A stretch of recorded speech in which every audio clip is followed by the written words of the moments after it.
The other day, I was asked if I'm always plugging my friends in the hope of getting something back later. I told him to suck it. Genuinely confused, I thought I was doing him a favour, because even though you are a stranger, you were speaking things quite major, so I don't understand why you think I'm playing. See, we are not competing, and to me, this ain't a game. Like, isn't it a shame you think 15 seconds of fame on Insta stories means I want to share some clout from your name? You think I want to bust just because you want to blow, but even when I abstain from lustful pleasures that you choose to chase, relationships are hard to maintain, but sex is easy to obtain. So to keep it simple and plain, I want to learn and educate, because see, we both love brain. So I guess we are the same. I may aim to entertain, because this is how I've learned to express my pain. Every ouch, and makes me crouch down and laugh like a sadistic joker turned on by Bane.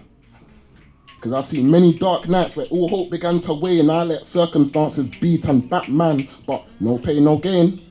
No problem, no pressure, no Novocaine, feed the soul paracetamol till there's no remains. I'll trek from west to east for stress relief, searching for serenity. I know the way.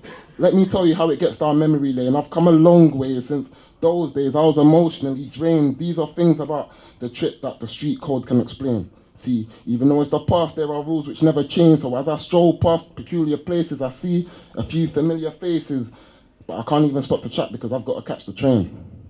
And despite being in uncomfortable territory, I'm well at ease, because throughout the journey I reminisce these memories. The first time I loved you, the first time I heard I love you, my first kiss as well. I told a man that my caught feelings, they were pissed as hell.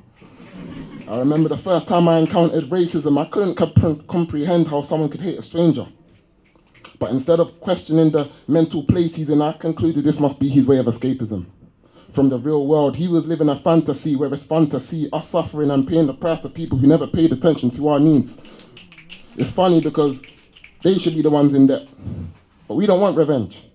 We don't want 400 years on top to level a playing field. Not to be petty, but imagine we sought for the mass slaughter of a majority of a population because they didn't look like us. But we don't want to rape, indoctrinate, and steal from nations just to impose ourselves as the dominant race. To be fair, is it really stealing when they stole it from us in the first place? Yeah. So when I smiled back and told him, fuck off, but have a great day, with an unbothered grin, I'll never forget the bemusement on his face.